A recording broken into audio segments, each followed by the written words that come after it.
بسم اللہ الرحمن الرحیم۔ السلام علیکم میرے بہن بھائیوں، کیسے ہیں آپ سب؟ آج میں آپ کو حضور اکرم صلی اللہ علیہ وآلہ وسلم کا صحابہ رضی اللہ تعالیٰ عنہ سے دو شخصوں کے بارے میں سوال کا واقعہ بیان کروں گی۔ آپ سب سے گزارش ہے کہ درود شریف کا اہتمام کیجیے، جزاک اللہ۔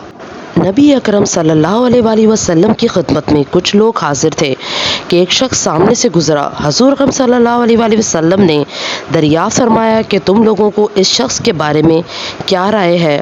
عرض کیا، یا رسول اللہ صلی اللہ علیہ وآلہ وسلم، شریف لوگوں میں ہے، واللہ اس قابل ہے کہ اگر کہیں نکاح کا پیام دے دے تو قبول کیا جائے، کسی کی سفارش کر دے تو مانی جائے۔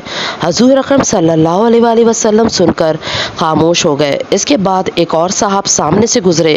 حضور اکرم صلی اللہ علیہ وآلہ وسلم نے ان کے متعلق بھی سوال کیا۔ لوگوں نے کہا، یا رسول اللہ، ایک مسلمان فقیر ہے، کہیں منگنی کرے تو بیاں نہ جائے، کہیں سفارش کرے تو قبول نہ ہو، بات کرے تو کوئی متوجہ نہ ہو۔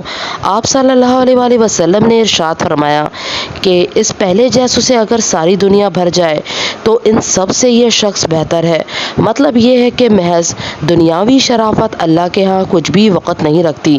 ایک مسلمان فقیر جس کی دنیا میں کوئی بھی وقت نہ ہو، اس کی بات کہیں بھی نہ سنی جاتی ہو، اللہ کے نزدیک سینکڑوں ان شرفاء سے بہتر ہے جن کی بات دنیا میں بڑی وقت سے دیکھی جاتی ہو اور ہر شخص ان کی بات سننے اور ماننے کو تیار ہو، لیکن اللہ کے ہاں اس کی کوئی وقت نہ ہو۔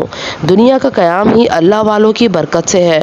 یہ تو حدیث میں خود موجود ہے کہ جس دنیا میں اللہ کا نام لینے والا نہ رہے گا، قیامت آ جائے گی اور دنیا کا وجود ہی ختم ہو جائے گا۔ اللہ کے پاک نام ہی کی یہ برکت ہے کہ دنیا کا سارا نظام قائم ہے۔ حضور اکرم صلی اللہ علیہ وآلہ وسلم کی محبت کرنے والے پر فخر کی دوڑ۔